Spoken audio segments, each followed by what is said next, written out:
and good afternoon, coach community. Welcome to Marbella. Welcome to the coach community, and a huge thank you to Teresa for inviting me to have this or run this masterclass for the next 45 minutes or so that we're going to share together.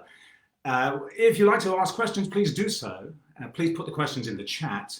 And what I'll do is I'll pick up the questions as I go if they're relevant to what we're doing, as we're doing it.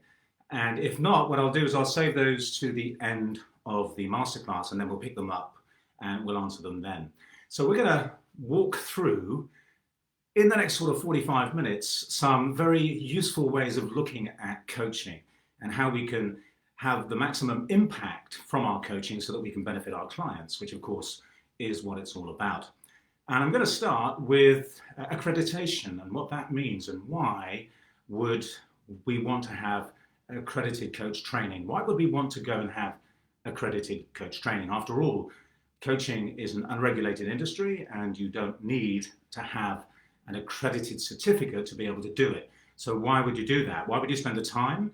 And let's face it, why would you spend the expense as well? So we're going to look at that very briefly before we get into some useful tools and tips, which I think is going to make they are going to make a big difference to your coaching. First thing I'd like to say is, hi Steve, I can see some comments coming through. Teresa, if you could just let me know that you can hear me loud and clear, that'd be fantastic. And then I'll assume everybody else can also hear me as well. So as Teresa's responding to that, I'd just like to say a big welcome to everybody in this community. I think Coach Magazine stands for excellence in coaching. It's a champion of accredited coach training and maintaining high standards. And so I'm delighted to be involved. Thank you, Teresa, for inviting me. So the first thing I'd like to talk about is taking a look at what this really means. So in terms of professional coaching skills training, which is what I do amongst other things, of course, I'm a professional coach, I'm a working coach. So what I do is go out there in the real world and bring back what I learn into the coach training and keep it updated. And what we do is we align ourselves with the Association for Coaching, which is one of the worldwide bodies that looks after the coaching industry, set standards in an unregulated industry. So what we do is we align ourselves to the code of ethics of the Association for Coaching. We also align ourselves to the code of ethics with the Association for NLP, because we integrate neuro-linguistic programming within our coach training.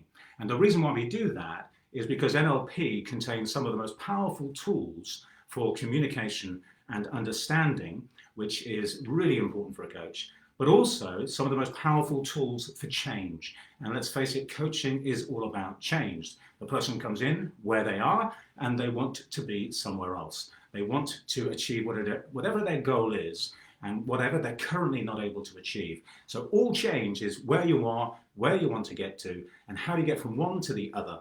And the answer to that, of course, is with resources. And those resources are both internal, such as courage, resilience, creativity, knowledge, those kinds of internal resources, and also external, such as time, money, sponsors, mentors, coaches, etc., etc. Now, within that, you could also say that therapy is a form of change. Of course it is. So is consulting, so is mentoring. And so there are divisions around different forms of change. And when it comes to coaching, if we're talking about pure coaching, then coaching has its own border. It's not mentoring and it's not consulting. We don't tell clients what to do. Nobody's telling us or paying us to tell them what to do. So again, how do we know what the coaching border is? And we know that from training, and we know that from abiding by codes of ethics and good practice. So two reasons for accredited coach training. First of all, it sets high standards. You know that what you're learning are the highest standards when it comes to communication in a coaching sense. Now, if you didn't have formal training, how would you know that? And how would you know when you're stepping outside of that? So coach training ensures that we as coaches know what we're talking about. Not only that, but it means that we're likely to develop better skills. And the better skills that we develop as coaches, of course, the more that we can help our clients. And that's what it's all about. It's all about the client. Everything that we do as coaches is in service of the client. So the more training that we have, the better the code of ethics that we adhere to. And also the ecology, which is of course the study of consequences. When we're aware of the ecology of what we do, what are the consequences of our actions, of what the client is looking to do, the more we're aware of these things, the more effective we can be as coaches. So accredited coach training sets and maintains high standards. That's really important. The NLP element allows us to integrate into coaching deeper skills and tools. We're going to look at some of those as we go through the next few items. I'm just looking to see loud and clear. Fantastic. Good, good, good. So this is really what it's all about. Now let's face it, we're only going to be about 45 minutes on this call, so we can't really go into very much depth. We can't cover too much. So I'm going to keep it fairly big picture. I'm going to keep it to what I believe are some of the most important things for us as coaches to consider as we develop our coaching businesses. So we're going to start with 4 steps. The 4-step coaching program, which is the program that we run at the Academy of Coaching and Training. STEP, using fantastic acronyms, of course. STEP, S, skills. Another reason why it's important to train, and to train with an accredited organization, accredited by one of the leading associations, is that we develop these things called skills. All skills make us better at what we do. Without the sensibilities that a great coach needs, it's hard to be so effective as a coach. So we're going to look at some of the skills. I shall allude to some of them, show you some of them in a moment. But without the skills, everything else falls apart. Because when it comes to tools, and coaching is full of tools, whether you're talking about the GROW model, or you're talking about the coaching wheel, or any other of the coaching tools, it's not the tool that's important. It's how you use that tool. It's the skills that you have when you use that tool. So for example, if I held in my hand here a plumbing tool, and you sent me into a bathroom, I can tell you it's probably going to get pretty wet in that bathroom. But if you give that same tool to a skilled plumber, they can work miracles in that bathroom. So it's not the tool, it's what you do with it and how you use it. So we need to develop skills so that we can get the most from the tools. We're going to look at some very important tools and some key tools also from NLP in just a moment. And then we're going to look at this long word here. I should have written enterprise, I think, but entrepreneurship. And that's the business side of coaching. Because once you've developed the skills, you've got a toolkit full of fantastic tools, you then have to find clients. And it's no good being the world's best kept secret. So if you have things to offer your community, if you are a skilled coach, then you want to make sure that you're able to not only reach clients and build your business, but also keep afloat. And coaching is a business. If you're going to do it professionally, like any business, there's a balance between income and expenditure, and you've got to be at the right side of that balance. So we're going to look at some of the key things that are important to consider when it comes to running a coaching business. When you train as a coach, that's really only half the job. You've then got to set up a coaching business that has sustainability. And then finally, we're going to look at products.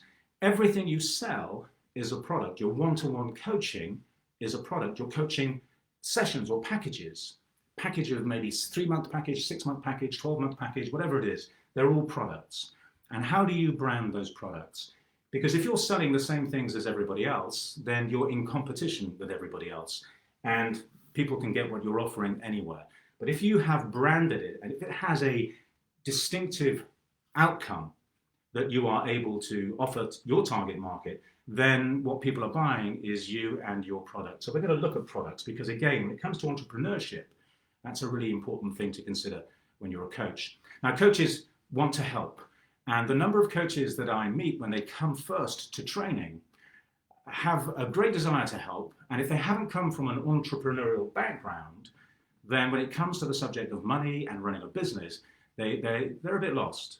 So we need to consider that right at the beginning of our journey and make sure that we're building something that brings us what we want and what we need so that we can serve the people that we're there to serve.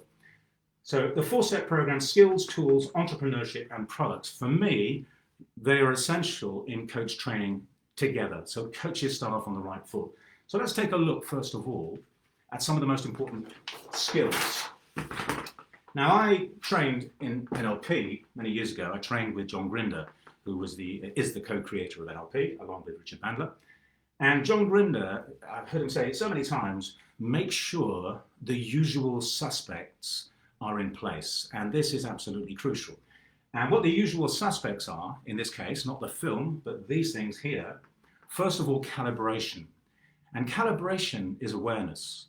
And it's the awareness of shifts and changes. So that when you're working with a client, while the client is speaking, or as you're speaking, noticing what is happening with the client, how the client is transmitting information to you. So, for example, changes in physiology or tonality, the words that they use, the gestures that they use, the accessing they have with their eyes, which gives you clues as to which representational system they're using. A little bit more on that a little bit later. So people are always sending you clues when we communicate. And our ability to pick those up is really important as a coach. It can lead us to the next question, which can, of course, lead to revelation for the client. So we want to develop great awareness skills. That's awareness not only of the client, of course, but awareness of ourselves too. Awareness if we're about to ask a leading question. Awareness of any emotional trigger that we might be experiencing as well. So it's self-awareness, awareness of the client, awareness of the context, awareness of the situation. And that's going to link into this thing here at the bottom, which is awareness always of the intention of what we're doing. Why are we doing what we're doing? How is that assisting the client? Where is it leading to? How does it fit in? Are we keeping things relevant? And again, that needs awareness, not just calibration of each other, but also what are we doing? Rapport, it's a fantastic superpower to be able to build connection with another human being. And how do you do that? The only real way to do that is to match, to mirror, to pay attention to the signals the other person is showing you and to work with those. And that requires a great deal of behavioral flexibility.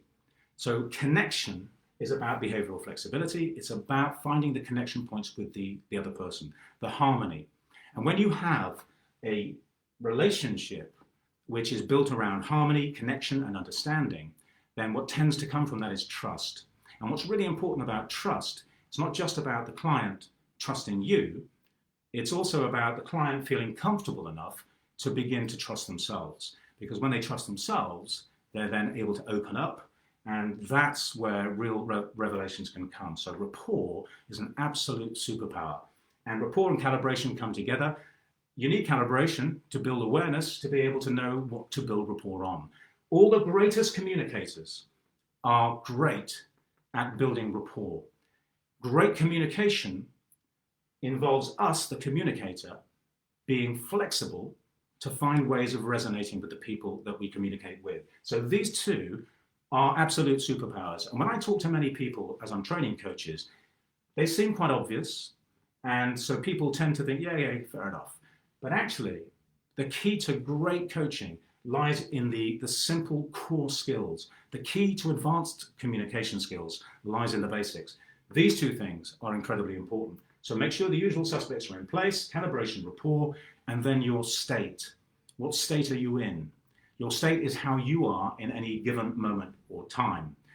And we are in charge of our own state. If you bring an unresourceful state into a coaching scenario, you're not going to get the best out of that scenario.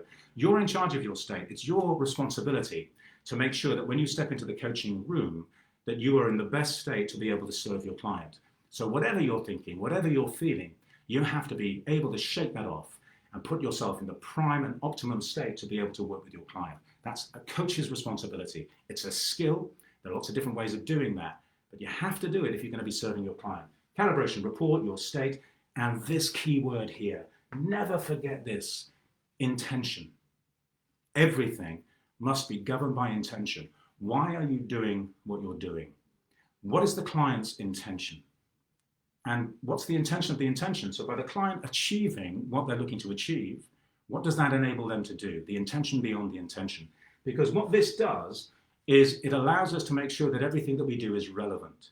And everything, of course, that the client is doing is relevant. So intention all the time. Why are we doing this? What's the purpose of this? And whenever you get stuck as a coach, which from time to time, of course, you will, take a breath. I think Timothy Galway has this stop, if you've heard it, S-T-O-P. S, take a step back. T, take a breath. O, organize your thoughts, which for me is reconnect with your intention. And then P, press on.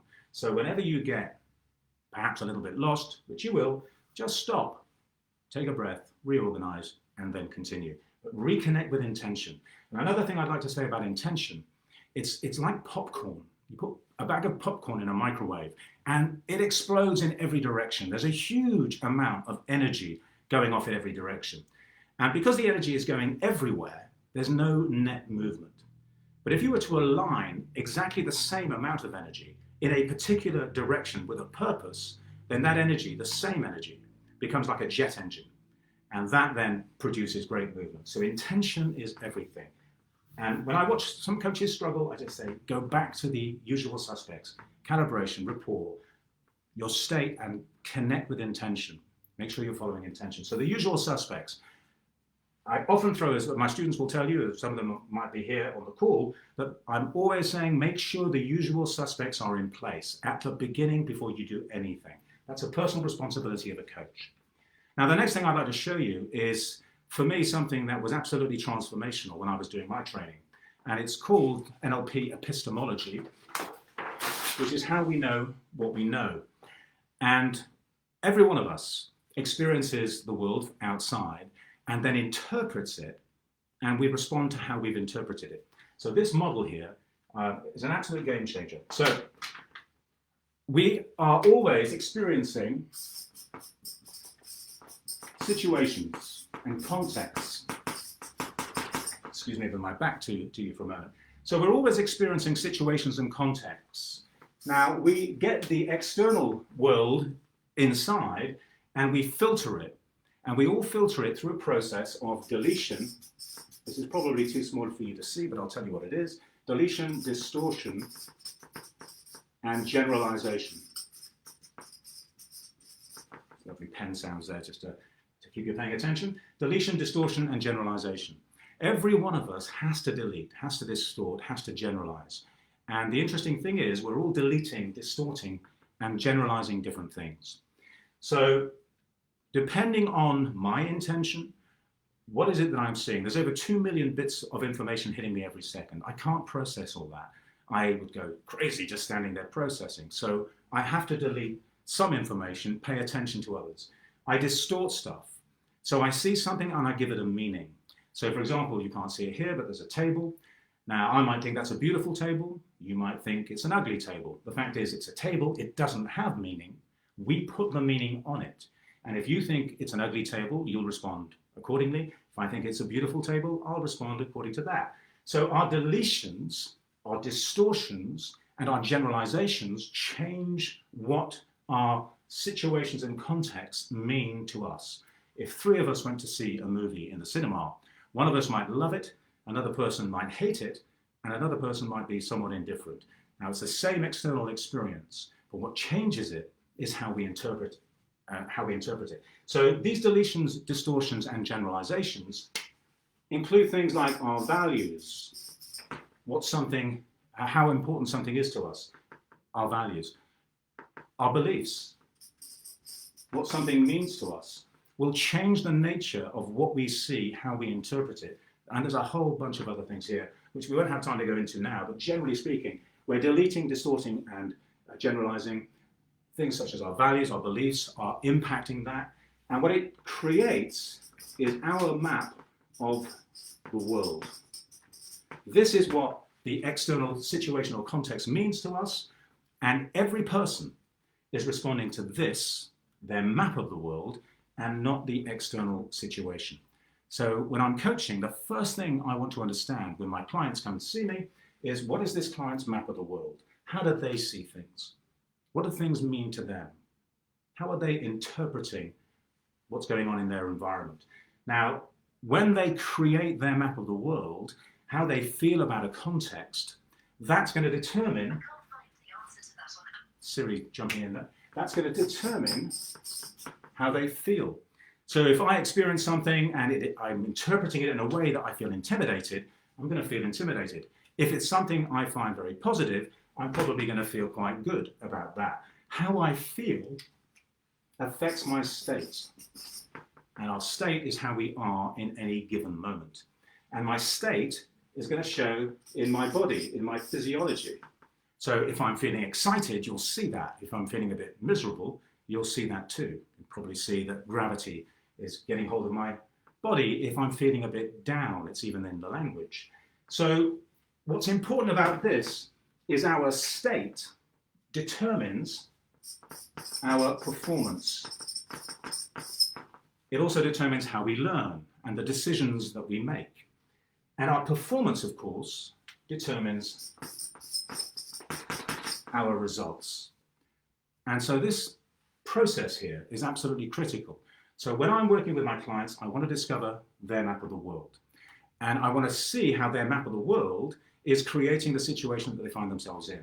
Because if they want to change their results, they've got to change their performance. If they want to change their performance, they've got to change their state. If they want to change their state, they've got to change how they feel. If they want to change how they feel, they've got to change their map of the world. And if they want to change their map of the world, they've got to change the filters that are creating that map of the world in the first place.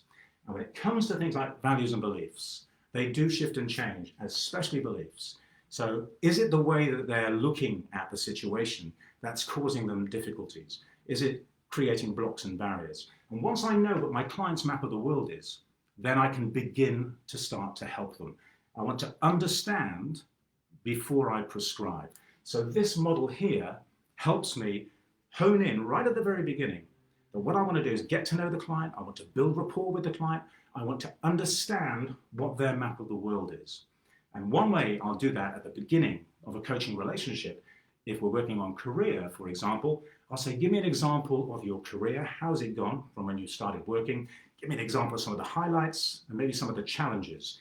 Because when you ask about the highlights, the person's going to reveal values, things that are important to them, things that satisfied their values. And when you ask about some of the challenges, they'll be talking perhaps about some of their beliefs. They'll just naturally come out in conversation. There's a whole section on language that we go into because language reveals so much about our internal processing. So when we get an understanding of the map of the world, that's our starting point. Understand before you prescribe. If you go into the doctors and the doctor says, hello, good morning, here's some pills, please take these. And then they say, now tell me what's wrong. There's something wrong with the chronology there. So we want to understand before we prescribe. That's my starting point. So this, how we know what we know, is also known as NLP epistemology, and it forms a core of the processing and methodology within our accredited certificate in coach training. So that's the, if you like, the NLP communication model. It's hinting at this culture is important because culture ultimately is who the person is. Their map of the world becomes their culture. We talk about culture being something which is international. If you look at an organizational culture, an organization might say something like, this is the way we do things around here. An individual might express their culture as, this is who I am. And culture changes behavior, not strategy. So often when I go into corporates, and I spend a lot of time coaching in the corporate world, I see organizations throwing money and strategy at a problem, but what they don't do often is take into consideration the culture of the people in the organization. And if the culture does not support the strategy, then the strategy is not going to work, or it's certainly going to struggle to work. So first of all, understand the culture, and then design the strategy that is more likely to work with that culture. If you don't understand the culture, you can't really do that. And again, by using this methodology, understanding who the person is, how they see things, what is their example of pain, what is their example of pleasure, what's important to them, and what they believe, then it's very difficult to design strategies that you know have the best chance of working. So that's always my starting point when it comes to working with a client. So again, using NLP, culture changes behavior, not strategy, linking into the communication model that we just looked at, and that's typically where I start the coaching relationship, the coaching process. So those kinds of skills of calibration, rapport, create the space for a trusting relationship. My state, following intention, understanding who the client is my platform for beginning the coaching process. And those are all skills, the calibration, how do you build awareness? There's a whole bunch of techniques in that. Those are skills, and like all skills, they can be developed. How do you build rapport? Rapport has a process. When it's naturally happening, we don't have to worry about it. When it's not, then we have to introduce skills to be able to create rapport. So this is why we need training. This is why we need to understand the difference that makes the difference. So moving on, still talking about culture. We're working with a client. We're going to step into tools now, more tools. And this is a tool from NLP, which I'm just going to share briefly with you because it links into what we've just been talking about. And when it comes to excellence in coaching, I think it's a really useful one. This is called Neurological Levels of Change by Robert Dilts. And as you can see, there are 6 levels here. And Robert has broken these down to 6 areas of human experience. Environment, which is where we are, and it's also, for example, people. Behavior, what we do. Skills and capabilities, what we're capable of doing. Values and beliefs, what's important to us, and what we believe about ourselves, other people, and the world in general. Identity, our sense of who we are as a person, and our mission and purpose, what it's all about for us, where we're headed, how we're connected to things beyond us as well. Our mission, our purpose, what's it all about? And what's interesting with this model, which I think is very useful for us to think about, is these bottom 3 levels here, environment, behavior, skills and capabilities, are different in nature to the top 3 layers, values and beliefs, identity, and mission or purpose. And I don't know if you can feel what that difference is.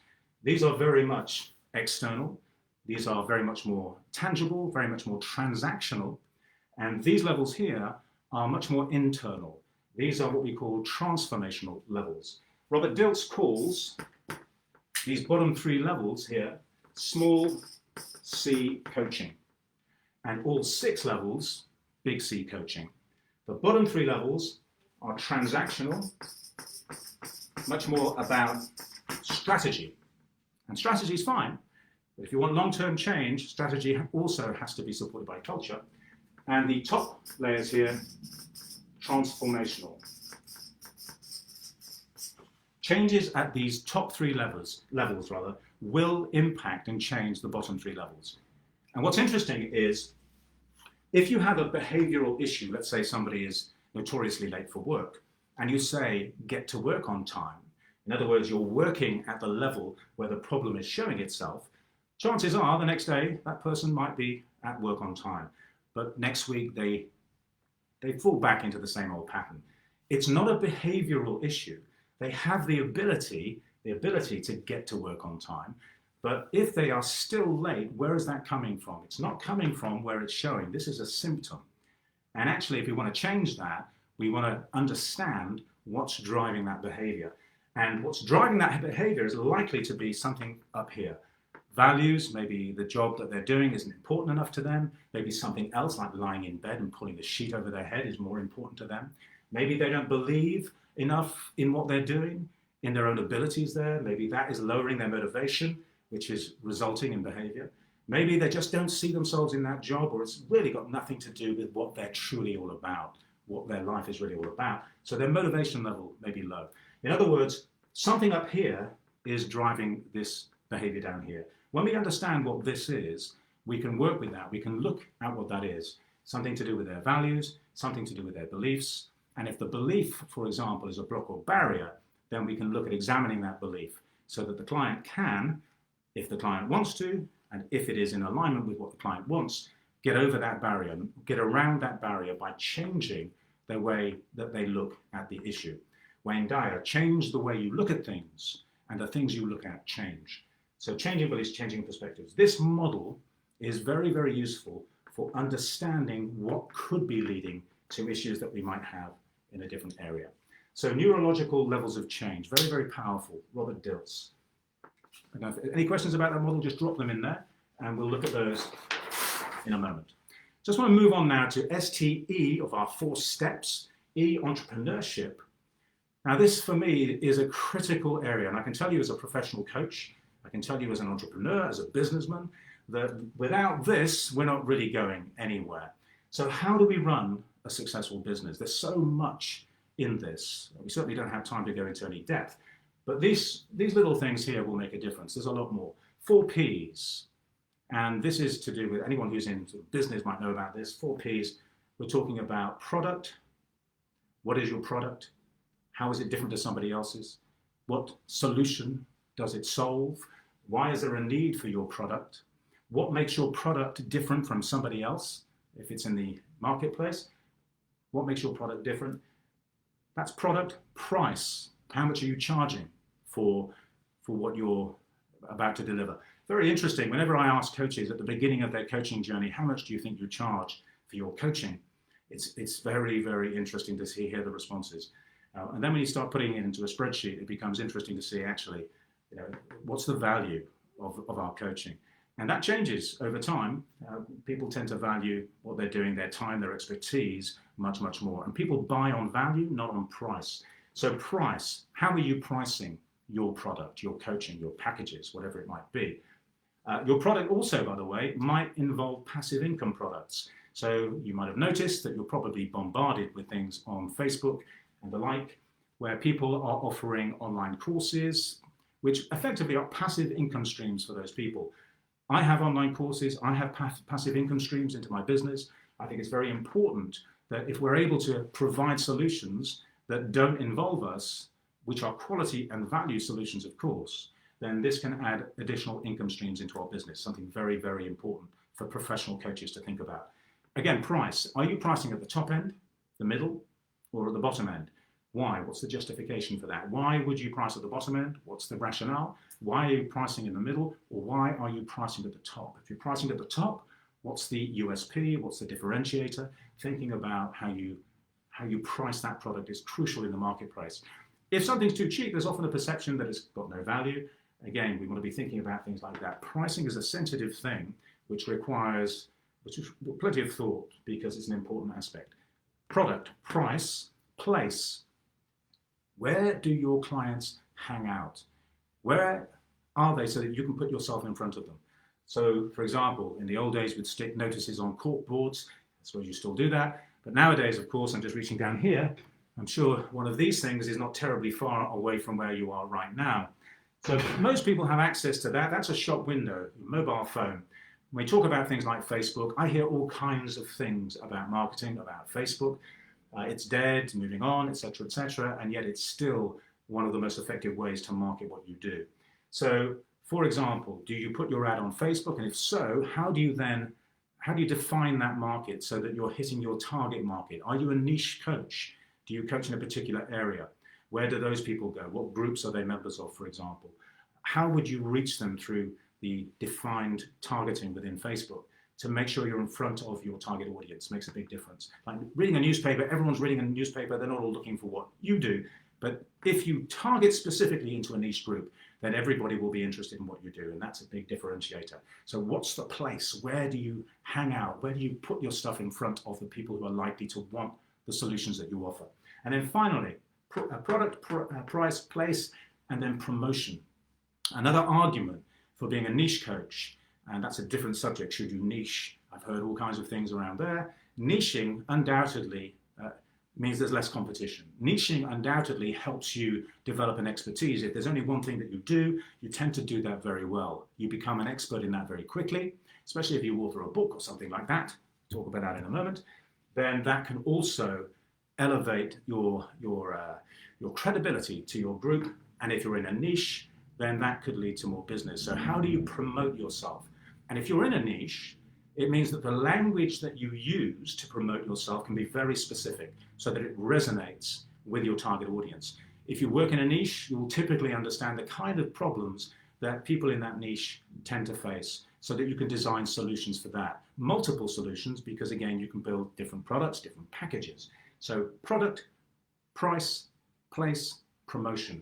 Thinking about those things is incredibly important as a professional coach. Systems and processes. How do you organize all the information that comes into your business? How do you organize your accounts? How do you organize, for example, generating leads and then communicating with those leads? Systems and processes will save your life time and time again in a business, especially if you're a solopreneur, such as most coaches. So what systems and processes do you have in place? Marketing, all wrapped up in this, of course. Marketing and funnels. Funnels, sometimes I've heard funnels have a bit of a dirty name, but actually funnels are just, they've always been around, they always will be around. These are sales processes. And so if you are marketing your business, then what is a sales funnel? So typically you'll need a traffic source. And so you might put an advert on Facebook. So there's your advert on Facebook. And then that advert promises typically something called a lead magnet. This is a typical funnel for a coach. So a lead magnet would be a document 10 ways to avoid this, etc., the top 10 ways of doing X, Y, and Z. It's something that is of value, high value to a client, but it's free. It's usually a digital document, typically. So what will happen is you'll advertise that free, and in exchange for people giving you their email address, they'll get the document. So what happens is they click on the ad in Facebook, they go to your landing page, whatever that may be, typically on a website. Now, if I'm talking about things you don't understand, I'm sure many of you do, of course, then don't worry, this is all super, super simple. Nowadays, there are so many systems and processes that exist to make this very easy for non-techie people like me. So you put an ad on Facebook, they click on it, they go to a landing page, and in exchange for giving their email address on that landing page, they automatically get what you promised them on the Facebook ad, your document, your PDF, your ebook, or whatever it might be. Now their email address, of course, then goes into your database. And so you now are building up a database of leads, and you can then, using email automation, organize for a series of high-value emails to connect with your target audience, maybe once a week, once every 2 weeks, whatever it might be, depending on what you're doing, making sure you're always giving great value. And typically, your landing page, your free, if you like, lead magnet, will be linked to a one-time offer where they can buy something of high value. Maybe that's a series of videos that you've done on something which you might normally charge something like £200 for. Now you're charging £7. So it's a no-brainer offer for something like £7 that they can buy from you. Most people won't, but when people do, they change from being a lead into becoming a client. And psychologically, obviously, that's a shift as well. And also the trust with you is building with every touch point that they have. Now, as they're buying this thing for £7, you're never going to make money out of that. The purpose isn't to do that. But what that does is generates enough income to pay for your Facebook advertising. So in other words, you're building leads into your database for free, because typically you'll have to pay for Facebook advertising. Not expensive, but you'll still have to pay for it. Then what happens, the next chain in the sequence, typically from your emails, is now that the trust is higher, you can advertise your core offer. This is your coaching package, whatever it is you know your target audience is interested in. You can make the offer and you will get clients from that. So now you will get clients who are buying your main package. And this is really where you're generating your income in your business, not in this first part. And then after they bought that, the trust is so high that when they need another solution, the first person they'll go to is you. If you don't offer it, then they'll go somewhere else. But if you do have other products, other coaching packages designed to help clients in your niche, then naturally they can lead on to that. And this is how you also build the depth in your business. Now, this is just one funnel, one example of leveraging the technology that is out there at the moment. Most successful coaches that I know are using exactly this process and other variants of this process. This could lead to a webinar, to a discovery call.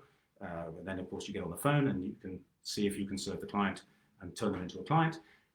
This is just modern marketing. It's very, very simple, very straightforward. And nowadays we have tremendous access to software that does all of this for us. So we don't need any technical ability at all. So that's entrepreneurship, STEP, the 4 steps, skills, tools, entrepreneurship, and then finally products. Now, when we talk about products, are you marketing yourself as a coach, saying, I'm a coach, if you want to achieve something, then come to me, or are you being specific? Do you have a product, if you're a niche coach, for example, that solves a certain kind of problem? Do you brand that? Have you got your unique branded intellectual property? Have you got a named product, which is your way of helping your clients? Because the more unique your products are, the more they are branded intellectual property, then it lifts you out of competition with other people. If you're the only person supplying this because you've created it, then you're not in competition with other people. So it's important to develop things which are yours, that have your stamp on them. I have several processes, several coaching processes, which I've developed over the years, which nobody else has, nobody else uses, and those are mine, and they're my branded intellectual property. I have the aligned coach model, for example, and all of these branded products are products that I can sell that I'm not in competition with other people with. So when you think about your business, your coaching as products, online products, we're talking about passive income products. Nowadays, of course, talking about live online products, which certainly has been bolstered, if you like, by the COVID-19 situation, or indeed face-to-face. If you remember back in the old days when we used to get in front of people, those kinds of different products. So do you have total online products, live online products, face-to-face products? How do you build your stable of products? And also, if somebody buys a key product off you, do you have a product then that they can buy beyond that? So that you have what's called product stacking. You have a logical line of products, all of which serve your client. And if your client wants more, then again, if you don't offer it, they'll go somewhere else. If you do offer it, then when they know you, when they trust you, when the relationship is good, when you can make progress and really serve that client, then they will always come back to you. And not only that, but your best source of marketing is always going to be the people who have been served by you and are happy with the value that you've provided. So steps, skills, tools, entrepreneurship, and products. Thinking about your business holistically, that it is a coaching business where we have to be super skillful. We have to have credibility. We have to know what we're doing because we're always making sure that we're serving the client. So we build those skills, we add the tools, and we learn how to run a coaching business so that when we are out there, we're able to continue serving our clients as best we can with the very best and highest standards of coaching that make a difference to the individual. And ultimately, that's going to make a difference to the world itself. A bit grandiose there, but every step is a step that has a ripple effect in the world. So there's just an overview of not only accredited coach training, because that's super important for standards, for ethics, and to serve our clients best. If also you're an accredited coach, you've trained with an accredited organization, your certificate is accredited, then that gives you credibility, gives you confidence, can give your clients confidence as well. I have to say, when I've been working in the corporate world, nobody has ever asked me for any certification. I'm not bothered by the fact that they haven't answered that, or asked that rather, I should say. The fact that I know that I have that training, I have that background, I have that experience, means that I'm able to serve my clients in the best way possible. So always be looking to set standards as high as you can so that you can serve in the best way that you can. So in the short time that we've had, that's a quick step through the 4 steps of the accredited certificate in coach training. So the ACCT course is the course that we run at the Academy of Coaching and Training. It's also coupled with an NLP diploma. So within that course, you also get an NLP diploma. I think NLP adds an incredible depth to the ability that we have as coaches to make a difference. I'm running a course. It starts on the 14th, which is Friday the 14th. So if you're interested in that, I'll pop details, get Teresa to pop details in the coach community so that you can take a look at that, have a look at the webpage. If you want to speak to me personally about that, then please just let me know. Again, Teresa can let you know how you can get a hold of me. If you've got any questions, let's look at those. Are there any questions here? Loud and clear, anything at all? So Teresa, is there anything you want to ask or anyone has asked?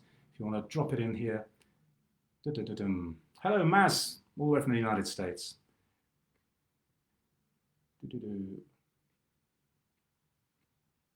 What's the biggest danger in untrained coaches working with clients? That's a great question. What's the biggest danger in untrained coaches working with clients?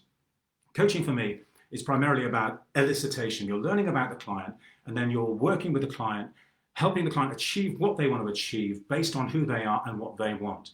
The biggest danger, I think, with untrained coaches is where they're projecting their own map of the world on their clients. This is what I think you should do, etc., that kind of thing.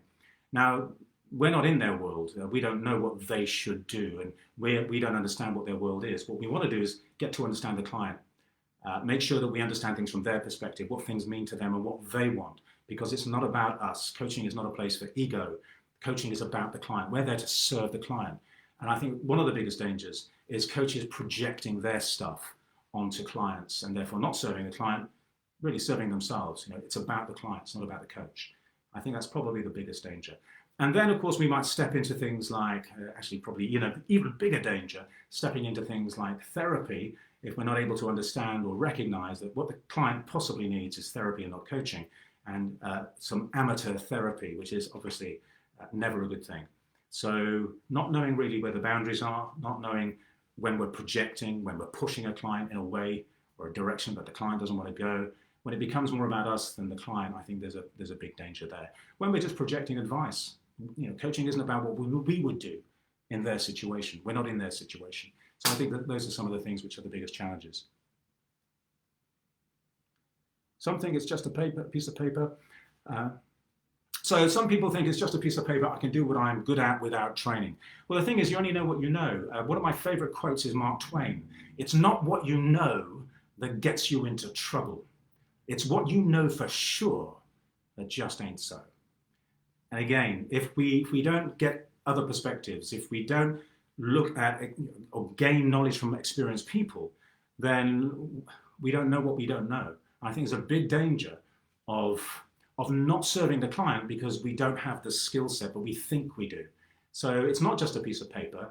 It's not the piece of paper that's important. It's the quality of the training and it's the standards of the training. The paper's great, yes, that's an indicator that you've had good quality training. But the most important thing, much more important than the piece of paper, is your ability to serve a client. What do you think about accreditation panels that aren't AC, ICF, or EMCC? Do your homework. Do your due diligence. The ICF has been around a long time, obviously, started by people such as Sir John Whitmore. The EMCC and the AC have also been around quite a while. They're global in their reach, so to speak, and they maintain the standards. And there's a new set of competencies just come out from the ICF, I think just in the last week. So it's important to do your due diligence. If you're going with an organization that's not one of those, I would say just check the history, who's involved, the international standing, the reputation, what they offer. Just do your homework.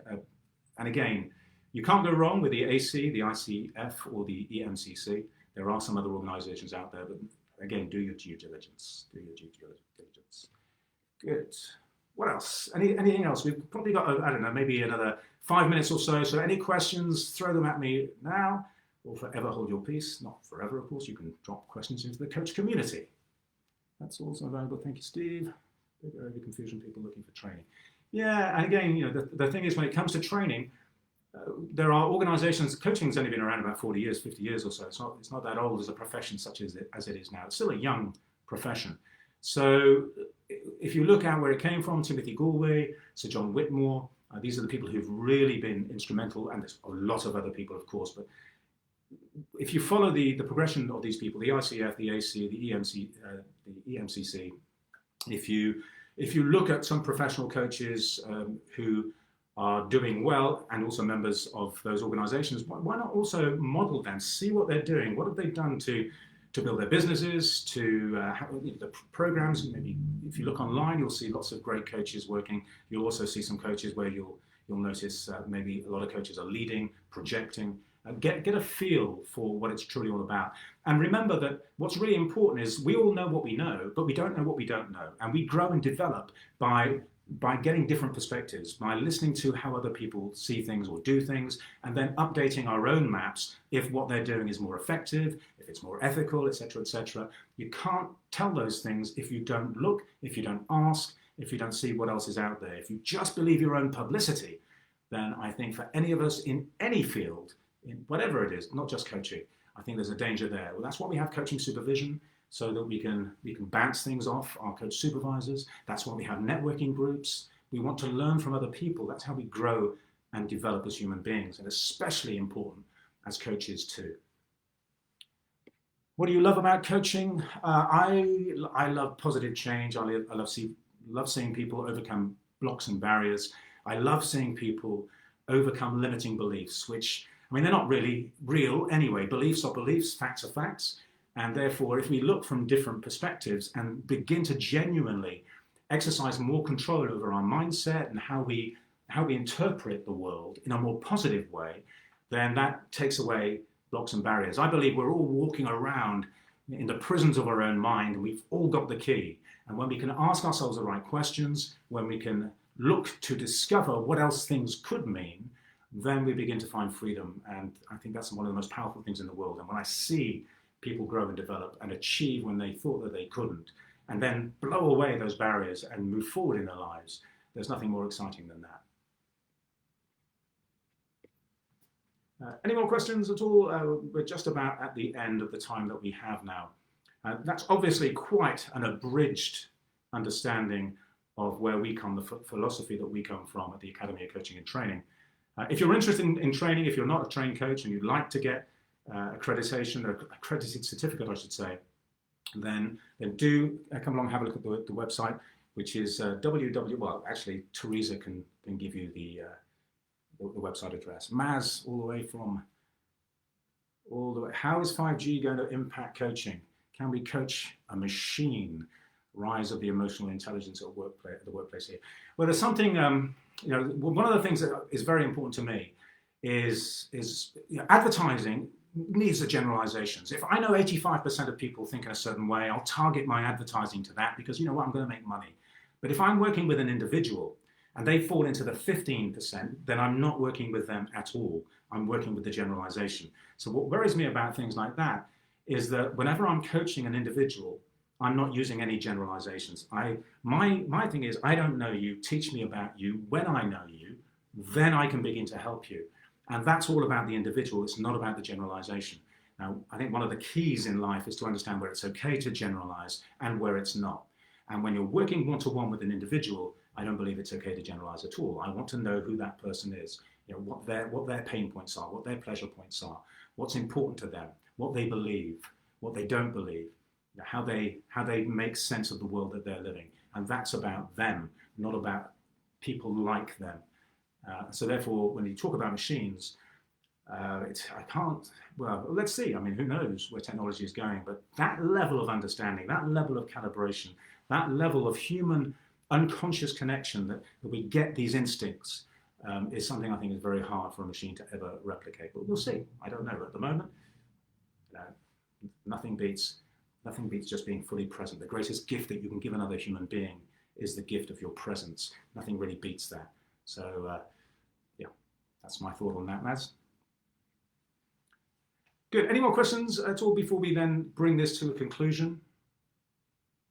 Teresa, I don't know if there's anything that you want to ask as we probably wrap up now in the next couple of minutes.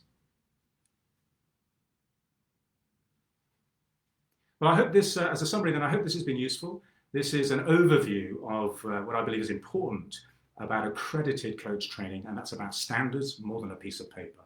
I'd also like us to think about what it means to build the key skills of coaching, the most important skills, which are the skills of awareness, the skills of presence, the skills of being able to connect with another human being and form those trusting relationships. The key to really understanding where the person's coming from, what they want to achieve, what's in the way, and helping them find a way that works for them in their map of the world for them to make progress in the most ethical way that we can, and ecological way, the study of consequences.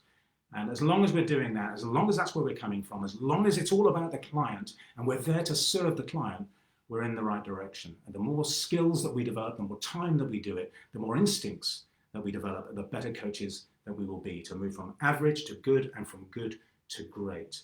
And that's about presence and understanding and connection. So thank you all very much indeed. I hope you've enjoyed this. I hope it's been useful, albeit perhaps a little bit fast. There's a lot of information. We haven't even scratched the surface. If you want to know more, then get in touch with Teresa. Teresa can direct you to me. Happy to have a chat with anybody if you want to talk about any aspect of what we've covered today or any aspect about accredited training. So thank you all very much indeed. And if there's nothing else, then I'll catch up with you again sometime soon. Thanks very much, everybody. Thank you, Teresa. And thank you, Coach Magazine. Bye-bye.